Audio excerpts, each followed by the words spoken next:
علیکم دوستوں، آج کی اس ویڈیو میں ہم بات کریں گے ایک ایسی فلم کے بارے میں جس میں موجودہ دور کے حالات پہلے سے ہی دکھا دیے گئے تھے۔ جی ہاں، اس فلم کا نام ہے کنٹیجن۔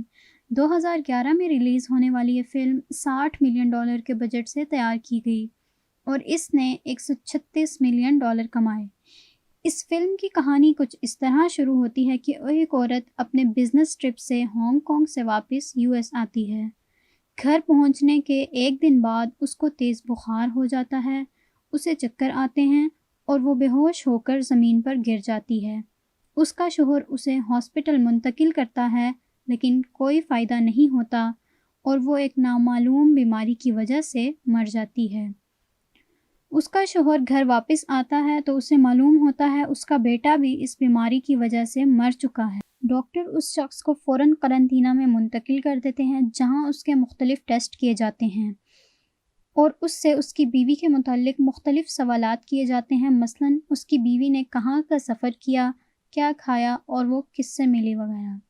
کچھ دنوں بعد اسے صحت مند قرار دے کر واپس گھر بھیج دیا جاتا ہے۔ اسی دوران WHO کو خبر ملتی ہے کہ ایک جان لیوا وائرس چائنا میں پھیل چکا ہے اور یہ وائرس دیکھتے ہی دیکھتے پوری دنیا میں پھیل رہا ہے اور اندازہ لگایا جاتا ہے کہ اگر اس وائرس کو پھیلنے سے نہ روکا گیا اور اس کی ویکسین تیار نہ کی گئی تو یہ وائرس چند ہی دنوں میں لاکھوں لوگوں کو موت کے منہ میں لے جا سکتا ہے۔ WHO نے لوگوں کو اس وائرس سے آگاہی کے لیے احتیاطی تدابیر اپنانے، گھر میں رہنے، ملنے جلنے سے پرہیز کرنے کی ہدایات جاری کی۔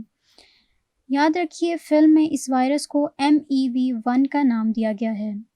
دوسری طرف اس وائرس میں دنیا کے خراب معاشی حالات دکھائے جاتے ہیں۔ اسکول، کالجز، یونیورسٹیز، چرچ، مساجد، ریلوے اسٹیشن سب کچھ بند کر دیا جاتا ہے۔ بڑے بڑے شہر سنسان ہو جاتے ہیں۔ اس بیماری کی تحقیق کے لیے WHO اپنے 2 ڈاکٹرز چین بھیجتا ہے جنہوں نے اس بیماری کی وجہ معلوم کرنی ہوتی ہے، لیکن اسی دوران ایک ڈاکٹر اس وائرس کا شکار ہو کر مر جاتی ہے۔ مرنے والوں کی تعداد دن بدن بڑھتی جاتی ہے اور لوگوں کو اجتماعی قبروں میں دفنایا جاتا ہے۔ خوراک اور کھانے پینے کی اشیاء کی قلت ہو جاتی ہے۔ مزید دکھایا جاتا ہے کہ بیماری کے 26ویں دن امریکہ میں 2.5 ملین لوگ اس کی وجہ سے مر جاتے ہیں اور پوری دنیا میں تقریباً 2 کروڑ سے زائد اموات ہو جاتی ہیں۔ دوسری طرف WHO کے ہیڈ کوارٹر میں ویکسین بنانے کا کام تیزی سے جاری ہوتا ہے۔ کئی ناکامیوں کے بعد آخر کار ویکسین تیار کر لی جاتی ہے اور یہ ویکسین 90 دن کے اندر یورپی ممالک اور پھر ایشیائی ممالک میں بھجوائی جاتی ہے۔ یہ ویکسین انسان کے ناک میں ڈالی جاتی ہے اور یہ پھیپھڑوں میں جا کر اس وائرس کا خاتمہ کرتی ہے۔ تو اس فلم میں وائرس پھیلنے کی جو وجہ دکھائی گئی ہے وہ کچھ یوں ہے کہ ایک چمگادڑ کیلا کھاتی ہے اور آدھا کیلا اس کے منہ سے گر جاتا ہے جسے پگ کھا لیتا ہے۔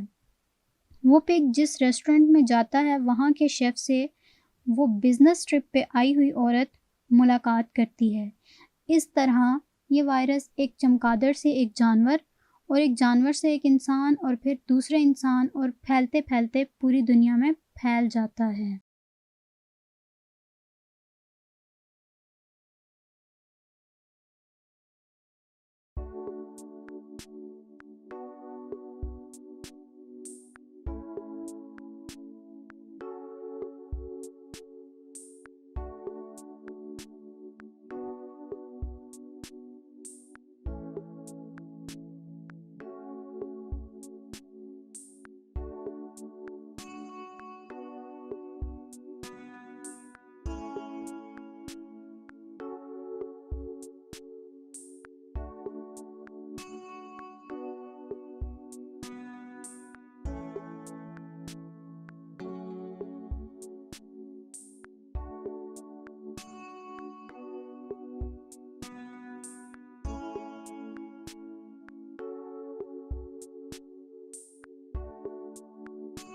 تو یہ تھی آج کی ہماری کہانی اور یوں ہوتا ہے اس کہانی کا اختتام۔ تو ملتے ہیں اگلی ویڈیو میں۔ اللہ حافظ۔